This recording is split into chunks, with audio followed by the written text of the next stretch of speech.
मैं अपनी कहानी को शुरू करने से पहले आप सब से कुछ सवाल पूछना चाहती हूँ। और मेरा पहला सवाल आपसे ये है कि क्या आपने कभी ज़िंदगी में अकेला महसूस किया है? क्या आपने कभी अपनी ज़िंदगी में कभी ऐसे थकान महसूस करी है कि बस अब बहुत हो गया, अब जिया नहीं जा रहा? क्या आपने कभी ऐसा महसूस किया है कि कोई तो ऐसा हो मेरी ज़िंदगी में जिससे मैं अपना दिल और दिमाग शेयर कर सकूं, अपनी सेल्फ रिस्पेक्ट और डिग्निटी को बिना हर्ट किए? क्या कभी आपने अपने आप को ज़िंदगी में आसानी से सफलता की तरफ ले जाने के बारे में सोचा है? अगर आपका जवाब इन किसी भी सवाल में से हाँ है तो मेरी इस कहानी को बहुत ध्यान से सुनिएगा, क्योंकि ये वो कहानी है जो मेरे दिल के बहुत करीब है और मेरी ज़िंदगी का टर्निंग पॉइंट है। और ना सिर्फ मेरी ज़िंदगी का बल्कि बहुत सारी, I would say 100+ that goes in thousands, उतनी ज़िंदगियों में टर्निंग पॉइंट लेके आ चुका है। तो क्या पता ये कहानी आपकी ज़िंदगी का भी टर्निंग पॉइंट बन जाए, क्योंकि ये कहानी है एक ऐसी बच्ची की जो अब से 20-25 साल पहले घुंघराले बालों वाली, बहुत नटखट, बहुत बातें बनाने वाली, सबकी प्यारी, अपने चुटकुलों और पहेलियों से सबका दिल जीतने वाली लड़की थी। इस लड़की को मठरी और अचार खाना बहुत पसंद था और इसलिए इसकी कॉन्वेंट की जो टीचर्स थी एक स्पेशल टिफ़िन लेके आती थी ताकि ये उनके साथ बैठ के उनका टिफ़िन शेयर कर सके। पढ़ाई में भी काफ़ी होशियार थी ये लड़की और हमेशा गाना गाती थी एग्ज़ाम से पहले कि ए ग्रेड लाऊंगी, सफ़ेद और काला रसगुल्ला खाऊंगी। अब दादी की फैमिली में सारे बच्चे बहुत टॉपर्स थे, रैंक होल्डर्स थे और इंटेलिजेंट भी थे, चेस खेलते थे, दुनियादारी, फाइनेंशियल स्टेटस को देखकर सोच समझकर दोस्ती किया करते थे। और ये मासूम सी बच्ची जो नानी की बहुत प्यारी थी और नानी प्यार से इसे मन्नू भाई कहती थी, सो मन्नू अपनी क्लास की लड़कियों के साथ साथ रिक्शा की लड़कियों के साथ भी ऐसे बात करती जैसे बेस्ट फ्रेंड्स हों। इसे ये बातें समझ नहीं आती थी, लेकिन ददिहाल की फैमिली को ये लड़की समझ नहीं आती थी कि कैसे बिना फैमिली स्टैंडर्ड देखे, कैसे बिना फाइनेंशियल स्टैंडर्ड देखे ये दोस्ती कर सकती है। और सारा प्रेशर इस लड़की की माँ पर आने लगा कि क्या करती हो, अपनी लड़की को सिखाओ, समझाओ, ये फाइनेंशियल स्टैंडर्ड देखे बिना कैसे दोस्ती कर लेती है, इसे समझाओ कि ये पढ़ाई का स्टैंडर्ड देखे बिना दोस्ती कैसे कर सकती है। इसको बोलो पढ़ाई में अपना दिमाग लगाए, टॉपर बने, रैंक होल्डर बने और खाने पीने का भी ख्याल रखो, काफ़ी मोटी हो रही है ये लड़की, इसका ध्यान रखो। और माँ जो कि ससुराल की सताई कहूँ या क्या कहूँ कि बैकग्राउंड में हमेशा ज़्यादातर ससुरालें ऐसी ही होती थी, तो सारा प्रेशर क्योंकि माँ के पास था और माँ की भड़ास अपनी बेटी पे निकल ही जाती है, तो उसने अपनी बच्चे को डांटना शुरू कर दिया, मारना शुरू कर दिया, इतना उसे तरसा दिया कि देखो खाना है खाओ और नहीं खाना मत खाओ। इतनी गालियाँ, इतनी डांट उसे मिलने लगी क्योंकि उसके नंबर्स कम आने लगे। उसे याद ही नहीं होता था, क्योंकि रटने की बात कहो तो मुझे समझ में आता है कि बहुत सारे बच्चे ऐसे होते हैं जिनसे रटा नहीं जाता। मुझसे भी नहीं रटा जाता, उससे भी नहीं रटा जाता था। और वो अपने इस प्रॉब्लम को सॉल्व करने के लिए, अपने पेरेंट्स का अटेंशन पाने के लिए, अप्रूवल पाने के लिए अपनी क्लास के बच्चों के पास जाती और उनसे कहती कि प्लीज़ तुम तो टॉप करती हो, मुझे प्लीज़ बताओ कि तुम कैसे टॉप करती हो, ये रटती कैसे हो, मुझे नहीं आता। और क्लास की बच्चियाँ कहती पता नहीं कैसे बस याद हो जाता है, पर टेंशन बहुत होती है। पर मार्क्स देखो तो वो लोग 98 और 95 लेके आते थे, ये किसी से नहीं पूछ पाती। ऐसे ही ताने बढ़ते गए, मोटापा बढ़ता गया और मार्क्स कम होते गए। कभी कभी तो इसको ये कह के पीछे धकेल दिया जाता कि पहले पापा खाना खा लें उसके बाद तुम खाना, पहले फैमिली ये फ्रूट्स खा ले उसके बाद तुम खाना, पहले पापा ये अमूल बटर खा ले फिर तुम खाना। और वैसे भी तुम इतनी मोटी हो रही हो, अगर नहीं भी खाओगी ना तो कोई फ़र्क नहीं पड़ता, और ये कह के उसे पीछे धकेल दिया जाता। ये बच्ची अपना मन मार के किसी तरह से बस चुप हो जाती, क्योंकि माँ बाप का अप्रूवल चाहिए था ना। माँ बाप की एक्सेप्टेंस, उनका प्यार, उनका अप्रूवल, उनका साथ एक बच्चे के लिए बहुत ज़रूरी होता है। और वही इसके लिए भी ज़रूरी था कि बाहर वाला कुछ भी कहे लेकिन मैं अपने पेरेंट्स की प्यारी होनी चाहिए। सिर्फ उनकी ये उम्मीद पाने के लिए उसने अपने दोस्त छोड़ दिए, क्योंकि वो फाइनेंशियल स्टैंडर्ड नहीं देख पाती थी। उसके अंदर इतनी अकल नहीं थी कि फाइनेंशियल स्टैंडर्ड या एजुकेशन स्टैंडर्ड देख के दोस्ती करती। उसने दोस्त बनाना छोड़ दिया। उसने खाना छोड़ दिया, क्योंकि कुछ भी खाने से वो मोटी हो जाती थी। और उसने बोलना भी छोड़ दिया, क्योंकि अगर वो गलती से किसी जेंट्स से बात करती तो माँ के हाथ में जो होता उससे भड़ास बच्ची पर निकल जाती। इतनी ज़्यादा परेशान, खुद से नफरत करने लगी। और बाकी स्कूल के बच्चों को देखकर, उनके पेरेंट्स के साथ खेलता कूदता देखकर ये समझ बैठी that I am unwanted, I am most hated, I am most unloved. और शायद मुझे नए कपड़े पहनने का हक नहीं है, शायद मुझे नई किताबें खरीदने का हक नहीं है, शायद मुझे रिक्शा की दीदियों से ही कपड़े मांग कर पहनना पड़ेगा, शायद मुझे वो उनके कपड़े और उनकी स्कूल ड्रेस पहनकर ही अपनी ज़िंदगी चलानी पड़ेगी। और ये सोच के इतनी परेशान हो गई थी कि अपनी उस उम्र में भी उसने कई सुसाइड अटेम्प्ट्स करने की कोशिश करी, लेकिन बच्ची थी ना, सफल नहीं हो पाई। बहुत बीमार पड़ने लगी कि शायद बीमार पड़ के माँ बाप का अटेंशन और प्यार मिल जाएगा, लेकिन माँ अपने ससुराल के कामों में इतना व्यस्त थी कि उसके पास टाइम ही नहीं था। वैसे भी इतनी मोटी बच्ची थी कि डॉक्टर भी कहता था कि इतनी बीमार हो के इतनी मोटी है तो पहले पहलवान थी क्या।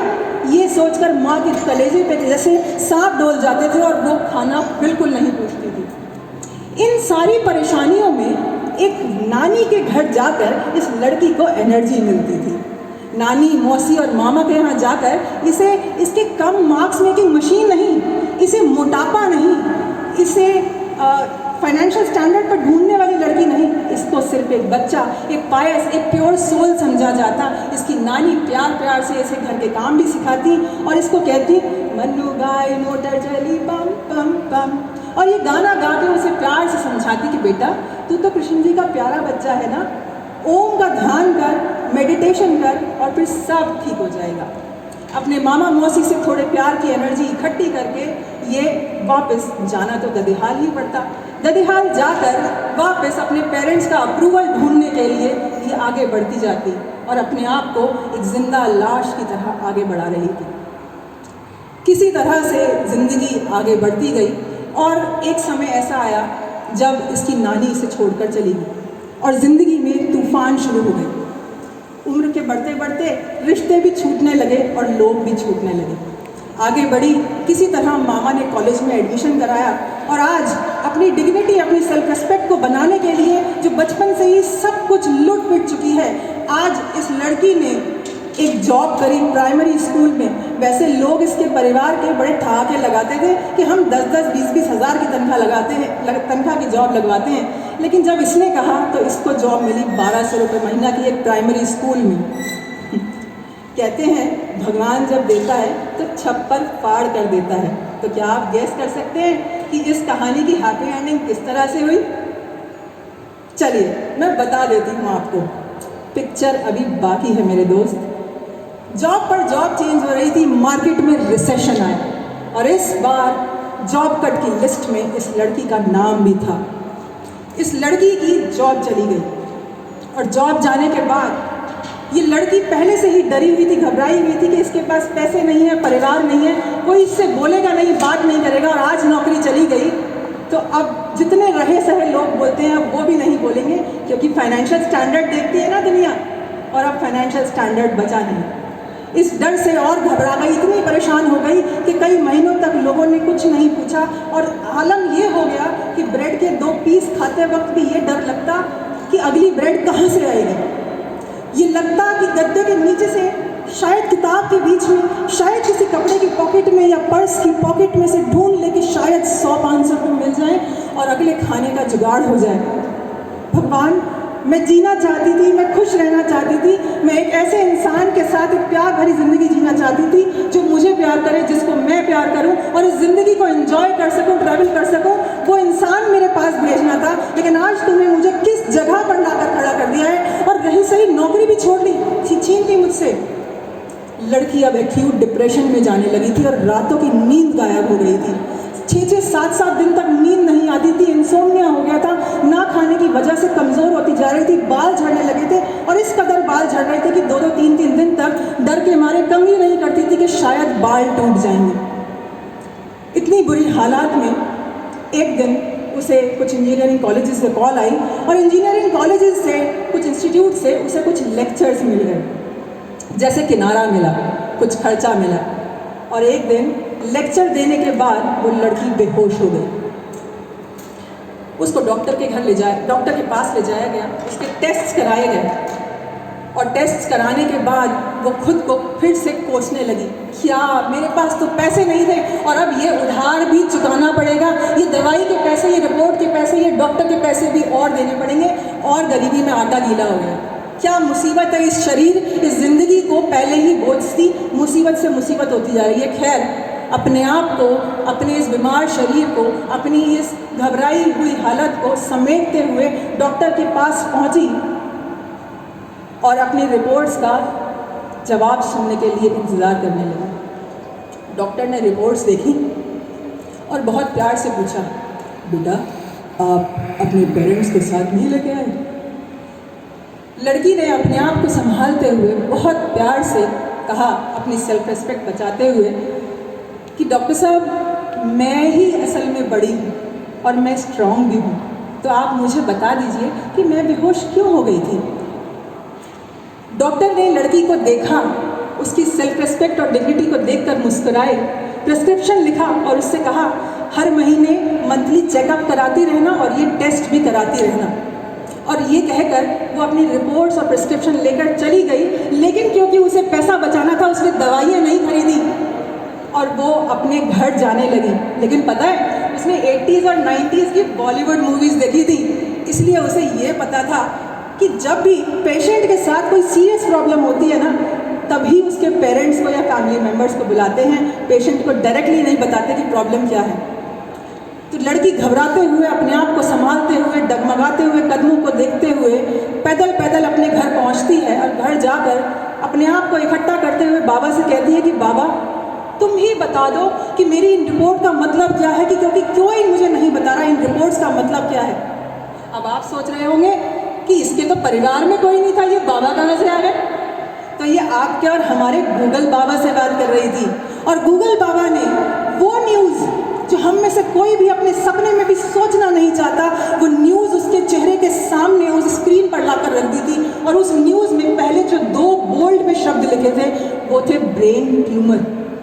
जी हाँ, she was diagnosed by brain tumour.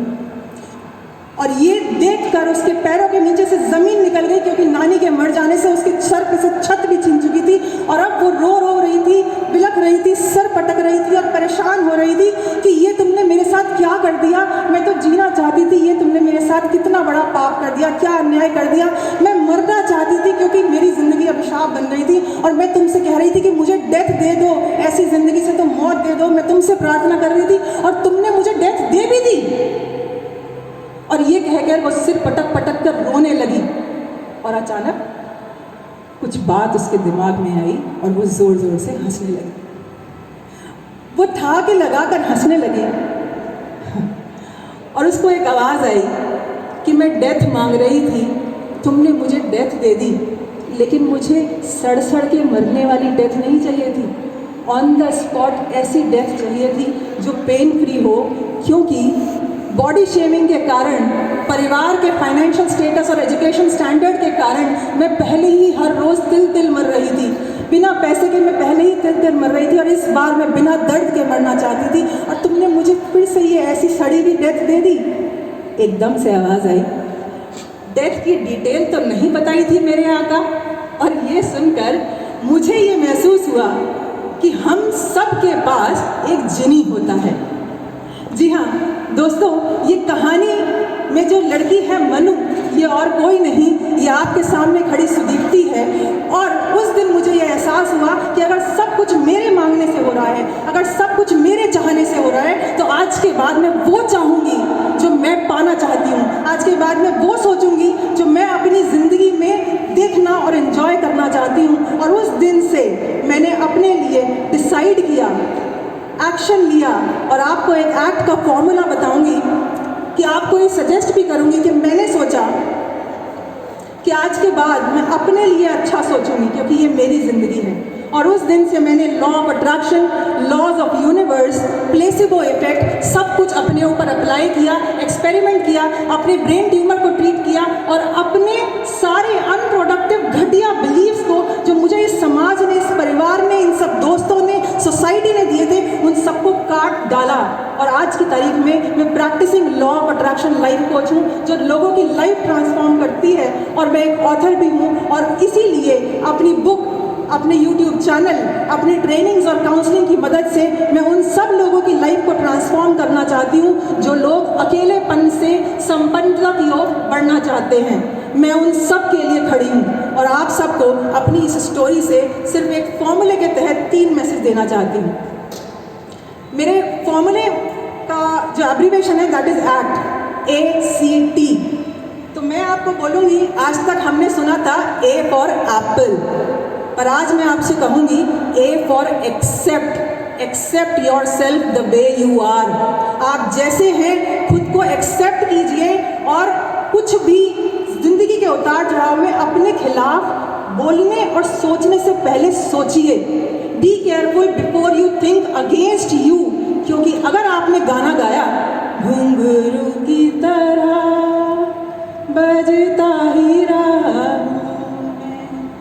कभी इस पग में कभी उस पग में बजता ही रहा हूँ मैं, या मुझे तो याद ही नहीं होता, मैं तो पानी भी पी लूँ तो मोटी हो जाती हूँ। और माफ़ कीजिएगा अगर आपके जिनी ने सुन लिया और उसने कहा जो हुक्म मेरे आका, तो आपको लेने के देने पड़ जाएंगे। और यही हम करते हैं, इसलिए सोच समझ के सोचिएगा, क्योंकि आप सबके पास एक जिनी है, बस हमें एक्टिवेट करना नहीं आता। तो मैं आपको सिखा सकती हूँ कि अपने जिनी को कैसे एक्टिवेट करते हैं, पर उसके लिए आपको मुझसे सेशन लेना होगा। मेरे फॉर्मूले का अगला अल्फाबेट है C, और मैं कहूँगी C से कट कर दीजिए उन सारे अनप्रोडक्टिव लोगों को, उन सारे अनप्रोडक्टिव थॉट्स को, उन सारे अनप्रोडक्टिव बिलीव्स को, उन सारे अनप्रोडक्टिव हैबिट्स को, उन सारी वाहियात बातों को, विचारों को, सोच को और आदतों को जिन्होंने आपकी ज़िंदगी को आज इस मुकाम पर लाकर खड़ा कर दिया है। क्योंकि उन आदतों को रख के कुछ ज़्यादा सुरखाब के पर नहीं लग रहे हैं। तो आज सोच समझ कर सोचिएगा and focus where you want to go, because where focus goes energy flows.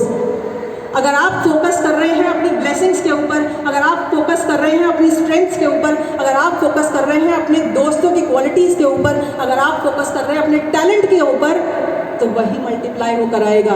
लेकिन अगर आप फोकस कर रहे हैं क्रिटिसिज्म के ऊपर, अगर आप फोकस कर रहे हैं बॉडी शेमिंग के ऊपर, अगर आप फोकस कर रहे हैं कि इसके अंदर ये कमी है, उसके अंदर वो कमी है, इसने मेरा ये नुकसान कर दिया, उसने मेरा वो नुकसान कर दिया, तो आपके पास यही मल्टीप्लाई होकर आएगा। और मेरे फॉर्मूले का आखिरी अल्फाबेट है T।